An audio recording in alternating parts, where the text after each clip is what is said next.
Hello, my name is Sarah Hartman. I will be discussing the hot or not question on page 137 of our textbook, Think, for Chapter 5 on Informal Fallacies. This hot or not question asked if the use of fallacies is a legitimate political campaign tactic. I would argue that it definitely is a political campaign tactic, but I don't agree that it should be used. Politicians have used many fallacies on campaign tactics. I will be addressing informal fallacies such as the straw man and ad hominem fallacies used by politicians. We usually see politicians using informal fallacies when running for office. According to the textbook, an informal fallacy is a type of mistaken reasoning that occurs when an argument is psychologically or emotionally persuasive but logically incorrect. Those informal fallacies can lead us to accept unsupported conclusions. When politicians use them, they are trying to get us to accept their unsupported conclusions in order to make themselves look better or to make their competitors look worse. This can lead us to be swayed towards one politician or another when voting. The straw man fallacy is committed when a person distorts or misrepresents an opponent's argument, thus making it easier to knock it down or refute it. Politicians regularly use this fallacy when debating controversial issues.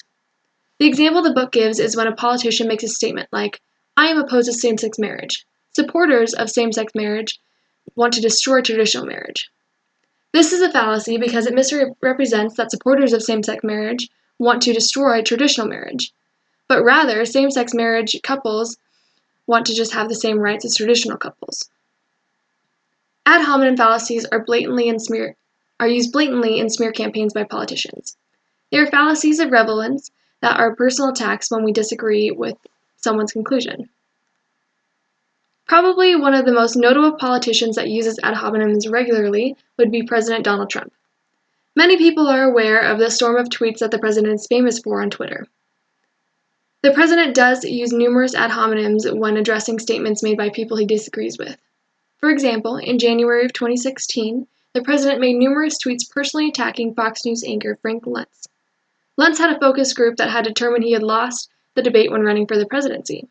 Instead of solely focusing on the argument made by Luntz that he had lost the debate, the president instead attacked Luntz personally by calling him a total clown with zero credibility in a tweet. This is an ad hominem fallacy that shouldn't have been used.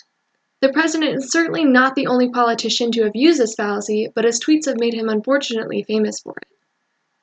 The use of informal fallacies such as straw man or ad hominem have led to immense confusion and frustration for voters. While I absolutely don't agree with the use of these fallacies as a political campaign tactic, I do admit that they seem to have worked for many politicians.